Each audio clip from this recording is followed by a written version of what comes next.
Snow White and the Seven Dwarfs has hi-hoed its way into the new Victoria Theatre Woking this Christmas. Staged by Crossroads Pantomimes, this lavish production is light in story but makes up for it with endless ebullience and comedy routines, making for a true festive delight for the whole family. As you take your seats, there's a buzz in the air, having been away from pantomime for 2 whole years. The lights dim and Steve Clark's orchestra bursts into full pelt, the music incredibly loud, instantly filling every inch of the theatre.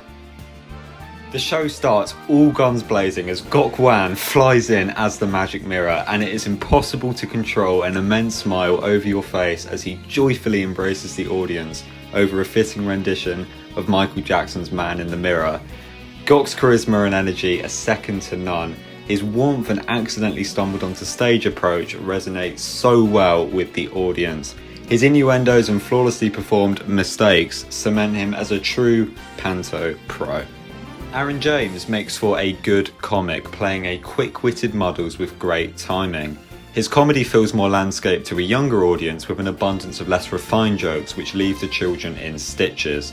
There's the inevitable COVID gags and a cracking scene where he performs an A to Z of impressions which truly showcases his talent. Actress Harriet Thorpe plays the Wicked Queen and is a devilishly menacing presence with a great voice and good comedic ability in her own right.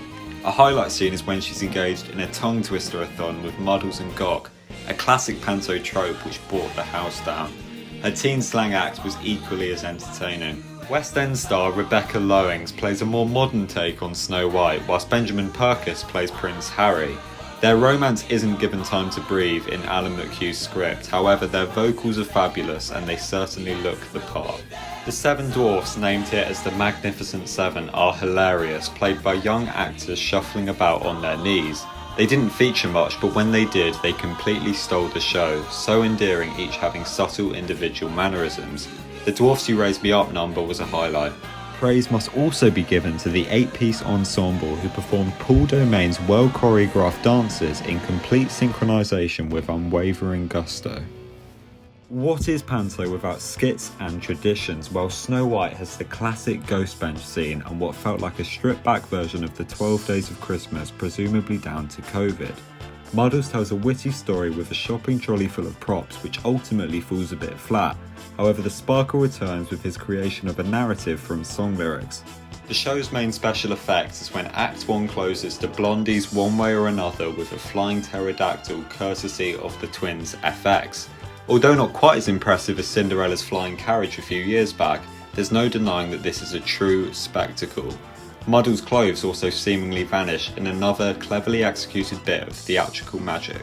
The stage sets are cartoonish and colourful, with the dwarf's house dazzling with real attention to detail. Costumes are outrageously glitzy and Michael Gingall's direction is well paced and seamless. Carried by an incredibly strong cast, Woking's Snow White has little room for storyline, however justifies this with side-splitting comedy and impressive song and dance. The cast radiate buckets of energy, appealing to all ages as any good pantomime should.